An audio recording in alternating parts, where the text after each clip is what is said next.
Okay, here we go. So today is 9/21/2022. This is Diane Barrett. I'm here with the BE collection. This is also the first day of fall. So here we are at the equinox. And we're presenting your Vote Your Voice. I'm here with Barbara Embick. And Barbara, would you like to start by saying your name and your occupation? Yeah, it's Barbara Embick, and I am retired. But as a retiree, I do fine art photography, and so have a website and do professional photography. So Great. And what did you do before you retired? I was in information and records management for over 40 years with major corporations. So I remember listening to that in your original interview. You were the go-to person for very large corporations. yeah, So good. so yeah, I loved it. So That's good. So let's today then have you present your Vote Your Voice, which is our presentation regarding the Roe v. Wade decision.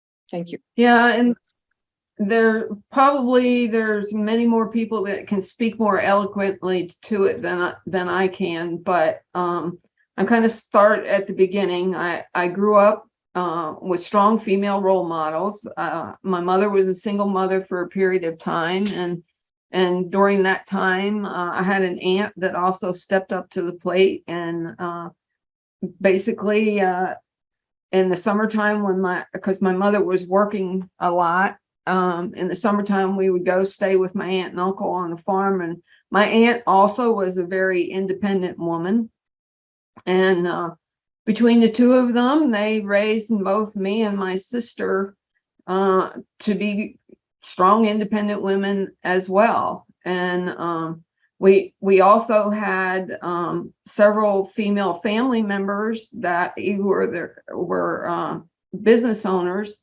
or ran large farming operations.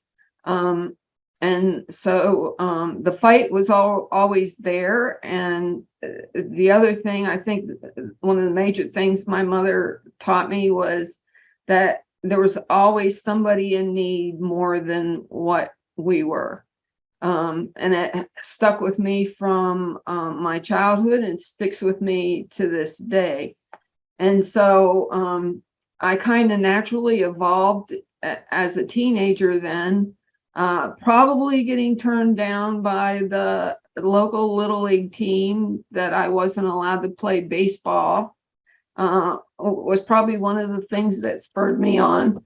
But it kind of led me into an activist sort of life, and from a teenager on, I've been involved in some kind of political fight, and women being my main thing. And even though I'm gay, my first thing is I'm a woman. And so I fought then, I still fight, and I'll continue to fight for women until the day I die. So Roe actually became law when I was just 21 years old. And being gay, of course, it didn't impact me directly. I mean, I wasn't going to be in a place where I would need to terminate a pregnancy or anything. But of course, I had friends that had issues. I had one friend that actually became pregnant at 15 years old. And she went on to have that child, but the option to be able to terminate a pregnancy at that particular time, again, I was 21 years old when Roe became law, was not the law of the land. And so as time evolved, we worked for women's rights and a woman's right to choose. And eventually Roe was settled law.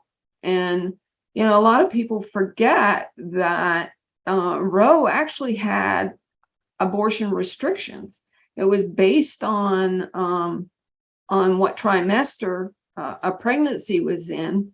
But, you know, when you hear some of the political gobbledygook out there from the far right, they would like you to believe that anybody could have an abortion anytime and even abort a full-grown baby, which is just absolutely not true. So, you know, it really bothers me when I hear this kind of stuff on the web or hear people talking about it, and they really don't know what they're talking about, because full-term abortions just don't exist, and they've never existed. Now, you know, if there was a problem with a woman's health and that she was maybe going to be losing her life, yeah, there might be some decisions that are made there, but full-term abortions just don't exist. And so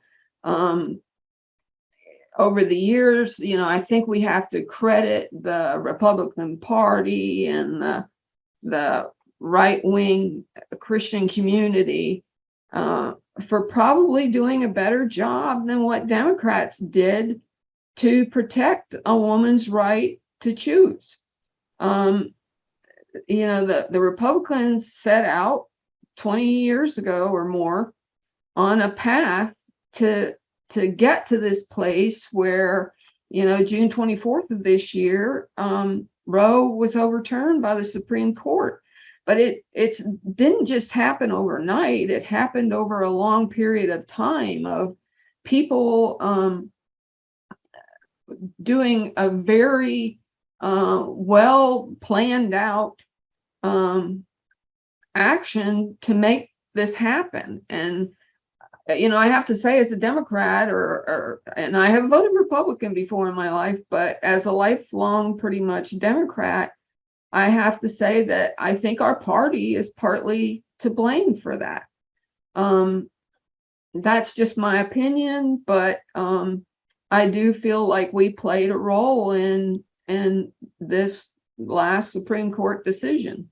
There were times when we didn't stick up for ourselves like we should have. And not to get into politics too much with this, but my personal opinion is that the Democratic Party is long overdue for having a woman in charge of helping us migrate through our future. That's kind of my personal thoughts on it. But this overturning of Roe, make no mistake about it, this is not just about abortion. It is about taking away our rights to our own body. And every woman in America should be up in arms about this, regardless of political party. There is a minority of women who definitely are the pro-lifers, who are relishing in the fact that this abortion ban has started taking place throughout the country. I think there's 11 states now that it's absolutely illegal to have an abortion. I think there's another 18, South Carolina, my home state, my present home state, being one of those that it's making it very, very tough. But if you listen to the politicians in these various states, it really is about controlling what we do, how we think. It is not pro-life, in my opinion, because once that child is born, they don't care about what happens. If you look at the social programs in a number of these states, they do not support socially or economically these poor women. And I don't mean poor in the sense that I mean somebody who is actually financially poor. They do not support programs. My own state, South Carolina, isn't partaking in some of the Medicaid programs for people and haven't for the last 4 or 5 years. So to me, it's not about this pro-life stance. It is really about being in control. It's abortion now. Next, it'll be birth control. They want us to do what the white male thinks we ought to do. I think a lot of it is about forced birth to make sure that the white Aryan race remains the predominant race. So I think it goes much deeper than, for sure, just abortion. You know, and what's going to happen now is we're going to have women die. We're going to have back alley abortions. We're going to have women die from pregnancy complications. We're going to have women and possibly health providers go to jail because they've broken the law in some of these states. So to me, it's not a pro-life situation by the Republican Party. It's more that they are pro-death and that they don't care about people. They only care to make sure that you're doing or thinking what they want you to do or think. And it's about control. That's kind of my bottom line with it. So where are we with that? Women, we have got to unite.